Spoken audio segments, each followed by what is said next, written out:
And welcome to At Issue. Thank you so much for being here. I'm H. Wayne Wilson, and this past month in April, several communities elected new leadership. Bloomington elected a new mayor, and last week we talked to the mayor over there, Terry Renner, and now we have the privilege this week to go to the west of Peoria and talk to the new leader of the community of Galesburg. Elected to that position of mayor was John Pritchard. Congratulations. Thank you very much. A little bit of background.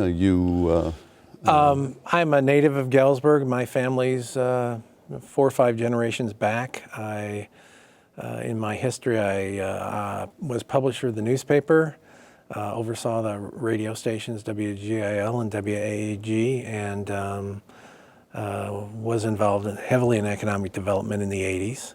And now I own my own radio company that has radio stations in Galesburg and Burlington. And you received, in a 3-way race, you received 53% of the vote. Sal Garza, the incumbent, had 35%, and then 32%, and Margaret Hall had 15%. Yes.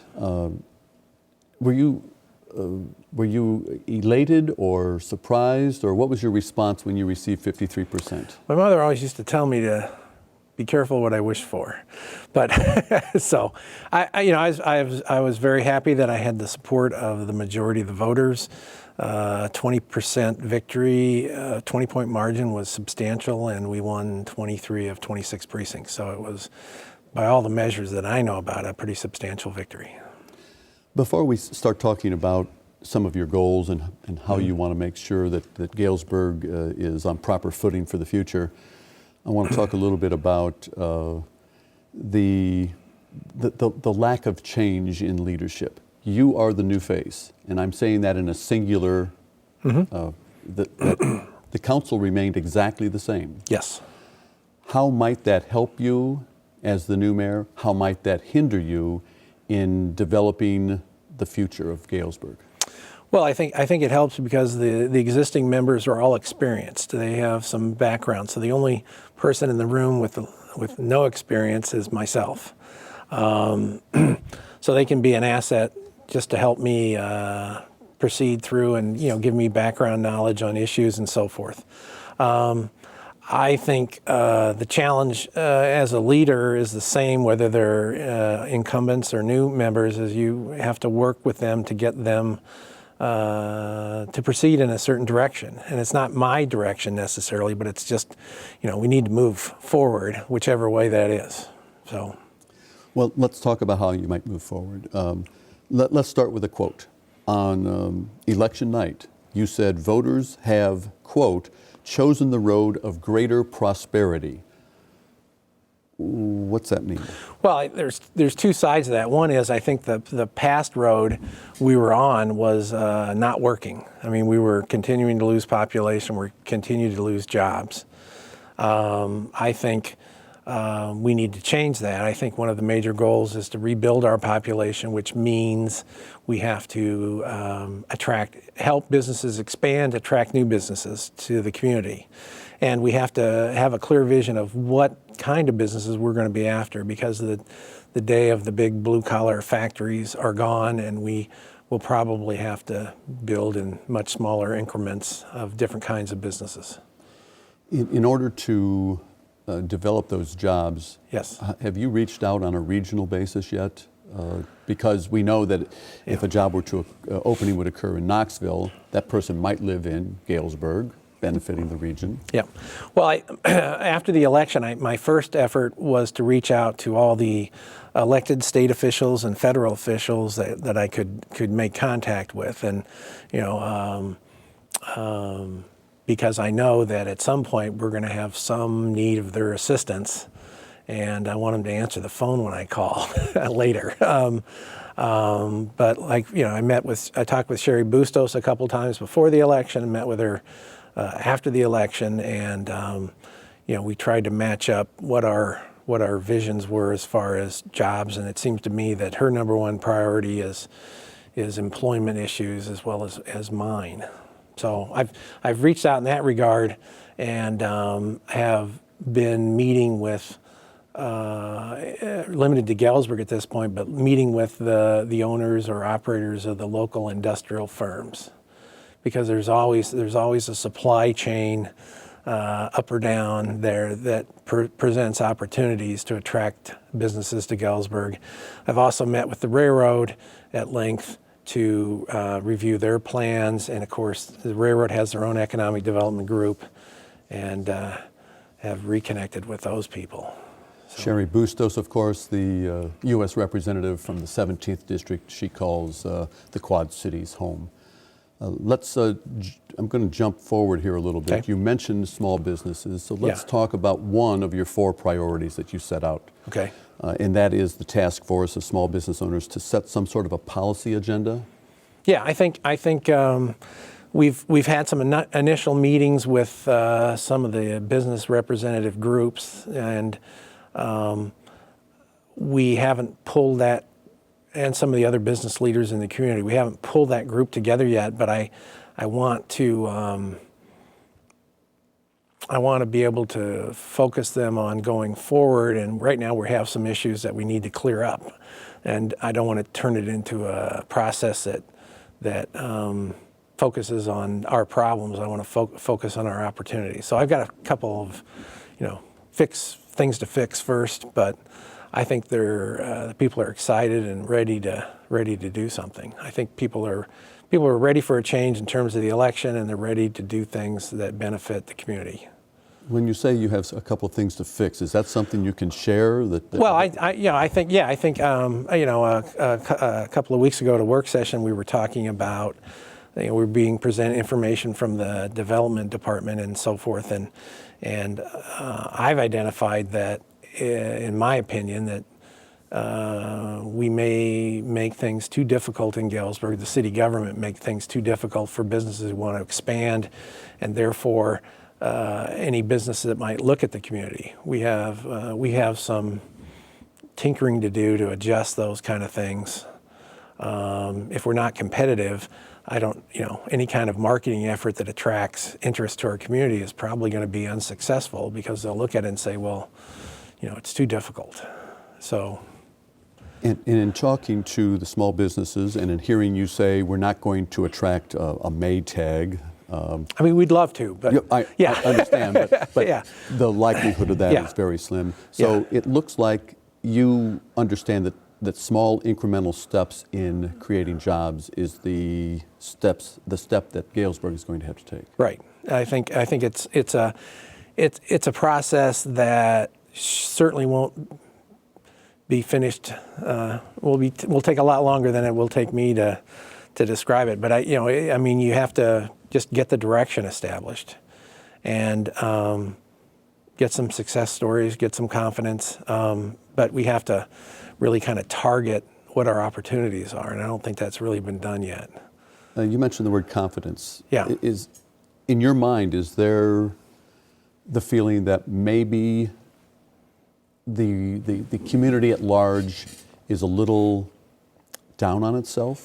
Yeah, I think we've taken a pounding over the last 10 or 15 years with the loss of Maytag, going back to OMC and the State Mental Health Center and Butler Manufacturing. We've taken a real mental pounding over this time period. I think that probably goes to one of the objectives of the most important thing that I will be up to, and that's to work on this establishing a vision and priority process that won't get undertaken, unfortunately, until next year. I'd hope to start it this year. Well, let's talk about that, because that's your number one priority. Yes. You had 4 priorities Yes. that you identified, and your words form a clear vision and goals for the city to accomplish. Yes. And you won't be able to move forward as quickly as you had hoped. Yeah, we've been vetting some firms to assist us in that process, and I basically have come to the point of saying I can either do it quickly or I can do it well, and I'm voting to do it well. And the process has a number of layers to it, but mainly it's to, restoring confidence, and part of that is because we have chosen a direction, whatever that would be. And we have a plan to go in that direction, and it's feasible and it's workable, and we have lots of support and buy-in into that, whatever that turns out to be. You've Yeah. looked at an outside firm Yeah, to we've looked- help give you guidance? Yeah, we've looked at 2 or 3 firms. We're looking at one in particular that has experience in working with communities where they've suffered the loss of the major employer in the community, the results of that, and really can help us to deal with that. I think, right now we have a hodgepodge of, well, we'll get the next Maytag. Well, I don't think that's going to happen. We have, or we'll, we just don't have a plan. I think we can. I think a professional firm directing the process, which I want to be as inclusive as possible. It's not just a city project, it's a community-wide project involving all the important players and anybody else who wants to get involved. So if at the end of my term, if we've got that completed and we know where we're trying to go, I think I'll have succeeded. How important is the number one source of jobs right now is the railroad? Yes. How important is that? How does it work with this visioning process? Well, it's the railroad has a massive investment in Galesburg, and we have we're almost the most productive rail facility in the BNSF system. We almost handle as many cars as the largest system, so we're crucial to them. They employ a lot of people. On the other hand, we don't have. When Maytag was there, we had somebody loading freight onto the railroad in Galesburg. Well, that now doesn't occur. There's no major manufacturers that are using the rail system in Galesburg. I think there are opportunities for us to develop things that users that will use the rail. It may be in the agribusiness sector, it may be in the in manufacturing sector, or just transportation. But we have this massive infrastructure there that we're not really utilizing as a city in terms of our business community, which I think is an opportunity. There's another priority. Your number 2 priority was to establish a more effective planning and budget process. Yes, yes. Another thing where the last couple of years, the council has had a difficult time getting the budget process finished. And I got to observe that last fall as I was starting my effort to run for mayor. This year they moved that process up, so when I came into office the beginning of the month, they had already done some of those meetings and scheduled some of those meetings. So I feel kind of like I landed on top of the moving train, and I need to, it'll take me part of the year to make adjustments to that, but the process that I'm looking at laid out in front of me, just, I can see where there's opportunities to improve it. And I think, what all councils deal with is we got to deal with what are the budget issues, what are the priorities that we have, and how are we going to fund the things that we want to do. And of course, that's where they seem to have had trouble focusing. Understanding that those kinds of decisions are a council level decision, Yes. and you're Yep. only one person. I'm only one person, and I don't even have a vote unless it's a tie. Unless it's a tie. Yeah. But Yeah. let's, a direct question. Yeah. What about the tax rates right now? Well, of course, in my campaign, I still believe that we can do the things we need to do without adjusting the tax rates upward. Only I can say that because I know we have substantial reserves. I know we have little debt, and but I still think we can step up the infrastructure work that we've delayed, and I think we can do the other things we need to do. And infrastructure is your 4th priority. Yes. What specifically do you see as having fallen in disrepair, if I may use that term? Well, just the basics, streets and sidewalks and so forth have maintenance in parks. If we are going to be successful in the future to attracting new people to our community, maybe they're bringing their business or maybe they want to come live there, we have to have the amenities that are comparable to other communities. And I think we've just dealt with delaying a lot of these things. I mean, I think we'll at some point, hopefully later in this year, put it to the administration about, okay, if we, give us a list in a priority order of the things that you think we need to do to improve the city. I know one thing that you're interested in is making sure that sidewalks are actually passable. Yeah. And I might point out to the audience that Lester was your brother. Yes. Lester's passed away about 3 years ago. Yes. But he had a disability. Yes. And so you feel it's very close to your heart. Sure. I can remember as a kid being sent out at curfew time to go find my brother. He's not back. Go find him. And of course, that was before the days of curb cuts and sidewalks. So he invariably was stuck trying to go around through the little ravine to get across the street somewhere.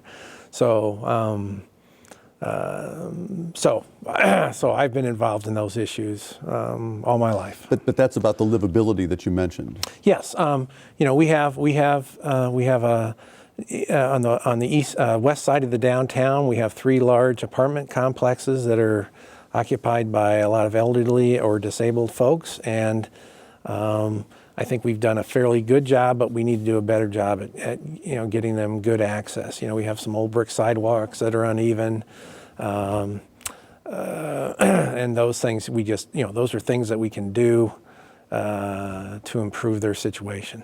Let's talk about public safety for a moment. Yes. It's not going to surprise anybody that most communities say police and fire are number one.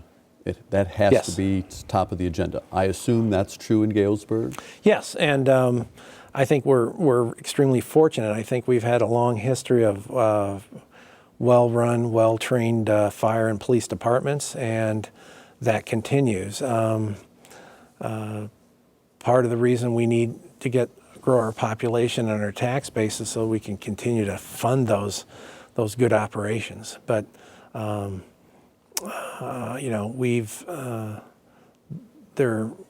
departments are well equipped with squad cars and fire engines and all other equipment. But we still have the budget pressure that most communities are feeling to maintain that. Also on the funding side of things, is funding in place for the completion of the transit facility? Yes, we've recently, I think on May 6th, we moved ahead with approving the architectural contracts, the design contracts, and I think that's proceeding. The other big infrastructure project is, of course, we've just recently, last year, completed the first railroad overpass on West Main Street, and the work is commencing on the railroad overpass between Seminary and Kellogg Street. And then, of course, we're pushing as quickly as possible to get work started on the underpass on East Main Street, which would be the 3 of them would greatly improve public safety in terms of ambulance accessibility to the community, fire department accessibility, improve response times and so forth when all that's done. Just being a citizen and being able to not be stopped by one of the 145 trains that come through town a day. So, I want to jump back to quality of life for just a moment. Yeah. You mentioned sidewalks, and there's some brick sidewalks that might be an impediment to certain individuals. And so sometimes it's the little things that do, in a cumulative manner, make a difference. And there is a vicious dogs task force. Yes.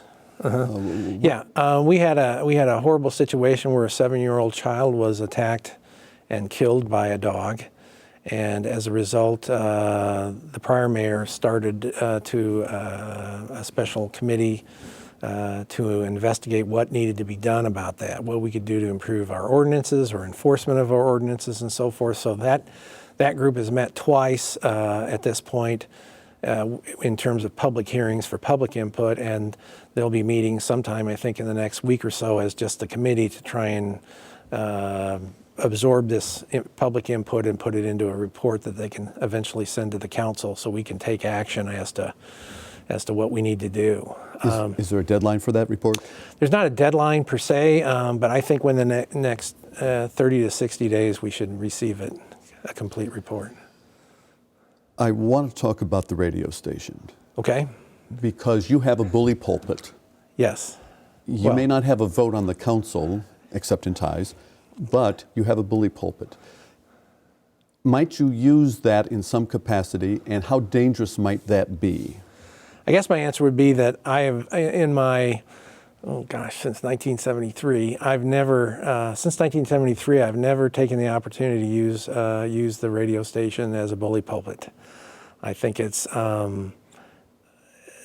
dangerous to the radio station and maybe unfair to the rest of the competing points of view if I were to do that. I think we're very much about presenting all the views of the community, providing access to different perspectives, political persuasions, because I think we're there to reflect what the community is up to, and not to be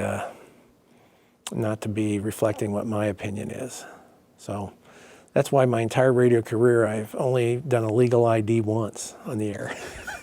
That's because no one was there and I was the only one. And a legal ID, for those of you out there, the FCC requires that near the top of the hour you should say WGIL Galesburg. Correct. Or you can do it Galesburg, WGIL. That's true. A plus, Yeah. the U.S. News and World Report recently identified Galesburg High School as a silver medalist in their estimation of the quality of the high school. That's, from my perspective, that's something, because there's a high poverty rate in District 205. Yes. Yeah, I actually wasn't aware that they received that designation from them, but Well, you better go check. I better go check. I better find out here. That's part of, that's why I'm the rookie on the team at City Hall here. I don't, I'm not locked into these things, but obviously, as a part of the big picture, having a good educational system is going to be paramount to us being able to compete to attract business and people into our community. And of course, the school district is in the midst of a massive renovation of the facilities, which is good. And then hopefully we can maintain our relatively high standard. But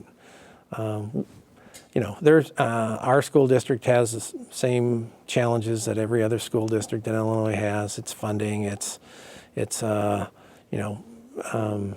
dealing with all the issues the family issues outside of the school that have come into, the fact that almost 2/3 of our students come from homes that are at or below the poverty level.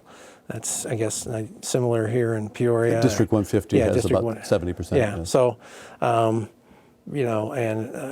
course, my background says about 20% of the fix can be done inside the schools, and the other 80% has to be done outside the schools in terms of trying to improve graduation rates and success rates for the students. So this is your first time on At Issue. Yes. So we will be inviting you back. But the first time always is we allow you a couple of minutes at the end of the program to have your own, I shouldn't call it a bully pulpit because you don't like that, but what would you like to deliver in terms of a message? Well, I think I just want to go back to my four basic points. The most important thing that I hope to accomplish is to take the community through a process whereby we envision where we want to go and develop a plan to get there. That's probably the most critical thing. We have been beaten up over the last couple of decades, and we need the confidence of knowing where we're going to try to go, and hopefully then have some success stories to start out with. But that's probably the most important thing. I think the next most important thing is to accomplish growth and so forth. We've got to make ourselves competitive. It doesn't mean we have to be competitive in the sense that it's not more difficult to do business with the city of Galesburg than it is at typically any other city in our size and situation. And that's kind of we have to remove the impedimenta that we put in front of ourselves. And then thirdly, we need to develop this small business group to help move us toward the ways that we're going to use to attract businesses and attract employers to come to the community, or help existing ones expand. Those are probably the critical issues. Of course, we need to, all the rest of it kind of follows. It's really an economic development focused strategy. Well, John Pritchard, congratulations on your election. We look forward to seeing you next season on that issue, and we'll see what kind of steps have taken place by then. Okay, So, thank you very much. Thank you for being Yep. with us. We will be back next week with another edition of At Issue, when we'll be talking with a high school senior from Richwoods who joined Congressman Aaron Schock on a civil rights pilgrimage to visit certain civil rights events of the 60s in Alabama. And we'll be back with that story and visuals of it next week on At Issue. Join us then.